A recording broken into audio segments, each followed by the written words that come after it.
whatsoever thou hast given me are of thee. For I have given unto them the words which thou gavest me, and they have received them, and have known surely that I came out from thee, and they have believed that thou didst send me. I pray for them. I pray not for the world, but for them which thou hast given me, for they are thine, and all mine are thine, and thine are mine, and I am glorified in them. And now I am no more in the world, but these are in the world, and I come to thee. Holy Father, keep through thine own name those whom thou hast given me, that they may be one as we are. While I was with them in the world, I kept them in thy name. Those that thou gavest me I have kept, and none of them is lost but the son of perdition, that the scripture might be fulfilled. And now come I to thee, and these things I speak in the world, that they might have my joy fulfilled in themselves. I have given them thy word, and the world hath hated them, because they are not of the world, even as I am not of the world.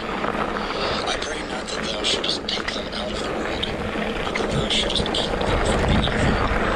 They are not of the world, even as I am not of the world. Sanctify them through thy truth. Thy word is truth. As thou hast sent me into the world, even so have I also sent them into the world. And for their sakes I sanctify myself, that they also might be sanctified through the truth. Neither pray I for these alone, but for them also which shall believe on me through their word, that they all may be one, as thou, Father, art in me, and I in thee, that they also may be one in us, that the world may believe that thou hast sent me. And the glory which thou gavest me I have given them, that they may be one, even as we are one. I in them, and thou in me, that they may be made perfect in one, and that the world may know that thou hast sent me, and hast loved them as thou hast loved me. Father, I will that they also whom thou hast given me be with me where I am, that they may behold my glory which thou hast given me. For thou lovest me before the foundation of the world. O righteous Father, the world hath not known thee, but I have known thee, and these have known that thou hast sent me. And I have declared unto them thy name, and will declare it, that the love wherewith thou hast loved me may be in them, and I in them.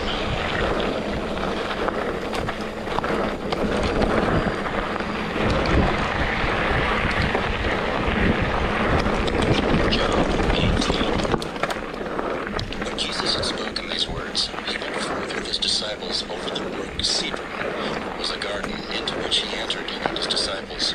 And Judas also, which betrayed him, knew the place. For Jesus ofttimes resorted thither with his disciples. Judas then, having received a band of men and officers from the chief priests and Pharisees, cometh thither with lanterns and torches and weapons.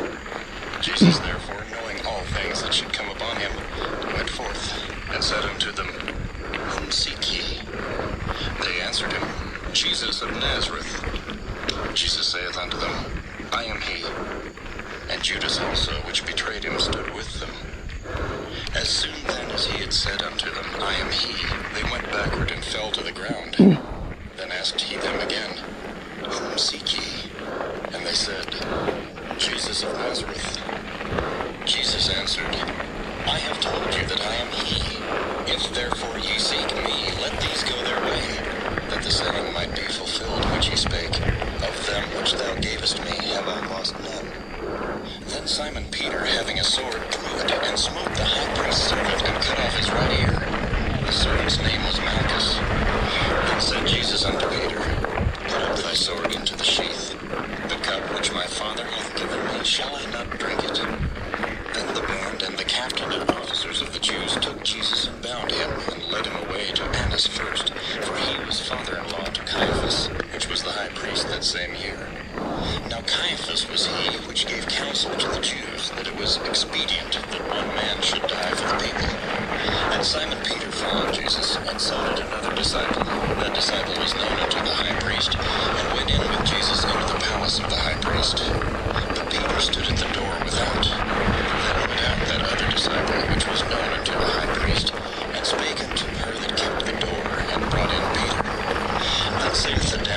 came to the door unto Peter, Art not thou also one of this man's disciples? He saith, I am not. And the servants and officers stood there, who had made a fire of coals, for it was cold, and they warmed themselves. And Peter stood with them and warmed himself. The high priest then asked Jesus of his disciples, and of his doctrine. Jesus answered him, I speak openly to the world. I ever taught in the synagogue, and in the temple, whither the Jews always resort, and in secret have I said nothing. Why askest thou me? Ask them which heard me, what I have said unto them. Behold, they know what I said. And when he had thus spoken, one of the officers which stood by struck Jesus with the palm of his hand, saying, Answerest thou the high priest so? Jesus answered him, If I have spoken evil, bear witness of the evil. But if well, why smitest thou me?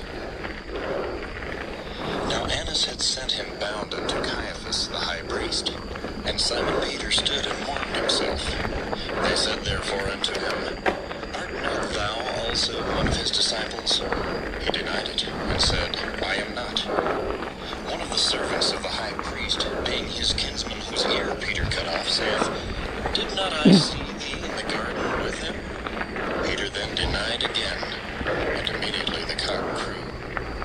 Then led they Jesus from Caiaphas into the hall of judgment, and it was early, and they themselves went not into the judgment hall, lest they should be defiled, but that they might eat the Passover. Pilate then went out unto them, and said, What accusation bring ye against this man?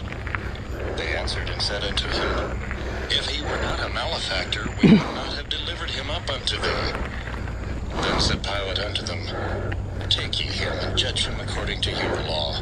The Jews therefore said unto him, It is not lawful for us to put any man to death, that the saying of Jesus might be fulfilled, which he spake, signifying what death he should die. Then Pilate entered into the judgment hall again, and called Jesus, and said unto him, Art thou the King of the Jews? Jesus answered him, Sayest thou this thing of thyself, or did others tell thee of me? Pilate answered, Am I a Jew?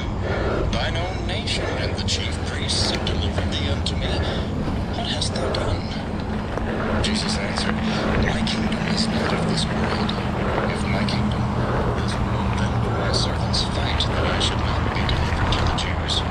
But now is my kingdom not from hence. Pilate therefore said unto him, Art thou a king then? Jesus answered, Thou sayest that I am a king. To this end was I born, and for this cause came I into the world, that I should bear witness unto the truth. Everyone that is of the truth heareth my voice. Pilate saith unto him, What is truth? And when he had said this, he went out again unto the Jews, and saith unto them, I find in him no fault at all. But ye have a custom that I should release unto you one at the Passover.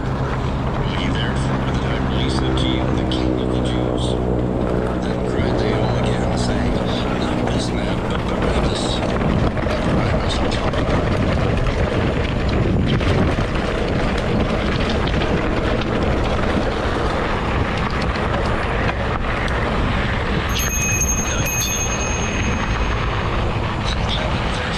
Jesus and scourged him. And the soldiers planted a crown of thorns and put it on his head. And they put on him a purple robe and said, Hail, King of the Jews! And smote him with their hands. Pilate therefore went forth again and saith unto them, Behold, I bring him forth to you, that ye may know that I find no fault in him. Then came Jesus forth wearing the crown of thorns and the purple robe. And Pilate saith unto them, Behold the man! When the chief priests therefore and officers saw him, they cried out, saying, Crucify him, crucify him. Pilate saith unto them, Take ye him and crucify him, for I find no fault in him. The Jews answered him, We have a law, and by our law he ought to die, because he made himself the Son of God. When Pilate therefore heard that saying, he was the more afraid, and went again into the judgment hall, and saith unto Jesus, Whence art thou? But Jesus gave him no answer. Then saith Pilate unto him, Speakest thou not unto me? Knowest thou not that I have power to crucify thee, and have power to release thee? against me, except it were given thee from above. Therefore he that delivered me unto thee hath the greater sin. And from thenceforth Pilate sought to release him, but the Jews cried out, saying, If thou let this man go, thou art not Caesar's friend. Whosoever maketh himself a king speaketh against Caesar. When Pilate therefore heard that saying, he brought Jesus forth, and sat down in the judgment seat in a place that is called the Pavement, but in the Hebrew, Gabbatha. And it was the preparation of the Passover, and about the 6th hour. And he saith unto the Jews, Behold your king. But they cried out, Away with him, crucify him. Pilate saith unto them, Shall I crucify your king? The chief priests answered, We have no king but Caesar. Then delivered he him therefore unto them to be crucified. And they took Jesus and led him away. And he, bearing his cross, went called the place of a skull, which is called in the Hebrew Golgotha, where they crucified him, and 2 other with him, on either side, one, and Jesus in the midst. And Pilate wrote a title and put it on the cross. And the writing was, Jesus of Nazareth, the King of the Jews. This title then read many of the Jews, for the place where Jesus was crucified was nigh to the city, and it was written in Hebrew and Greek and Latin. Then said the chief priests of the Jews to Pilate, Write not the King of the Jews, but that he said, I am King of the Jews. Pilate answered, What I have written, I have written. Then the soldiers, when they had crucified Jesus, took his garments and made 4 parts, to every soldier a part, and also his coat. Now the coat was without seam, woven from the top throughout. They said therefore among themselves, Let us not rend it, but cast lots for it, whose it shall be, that the scripture might be fulfilled, which saith, They parted my raiment among them, and for my vesture they did cast lots.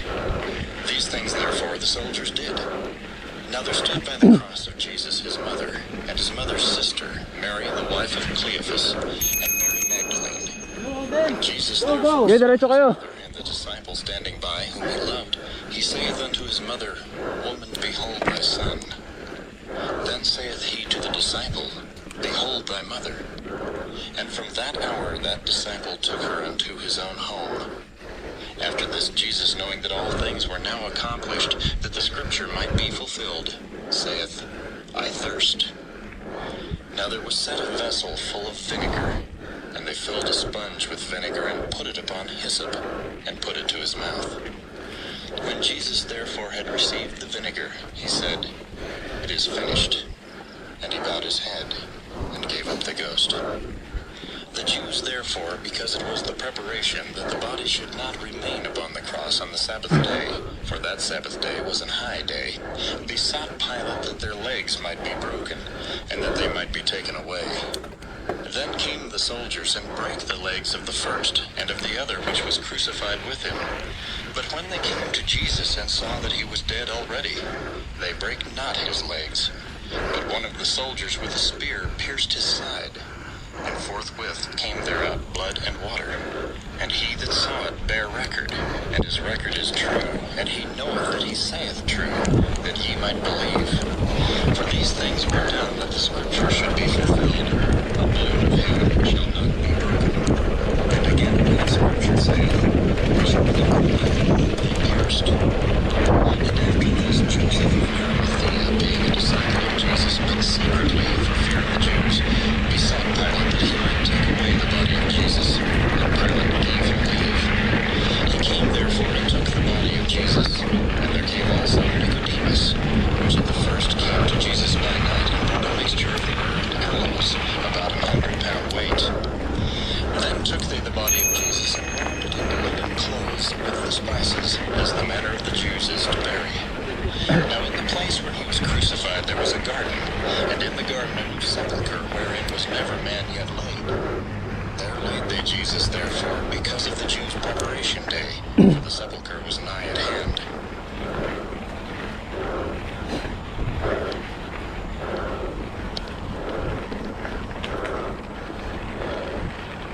John 20. The first day of the week cometh Mary Magdalene early, when it was yet dark, unto the sepulchre, and seeth the stone taken away from the sepulchre. Then she runneth and cometh to Simon Peter, and to the other disciple whom Jesus loved, and saith unto them, They have taken away the Lord out of the sepulchre, and we know not where they have laid him. Peter therefore went forth, and that other disciple, and came to the sepulchre.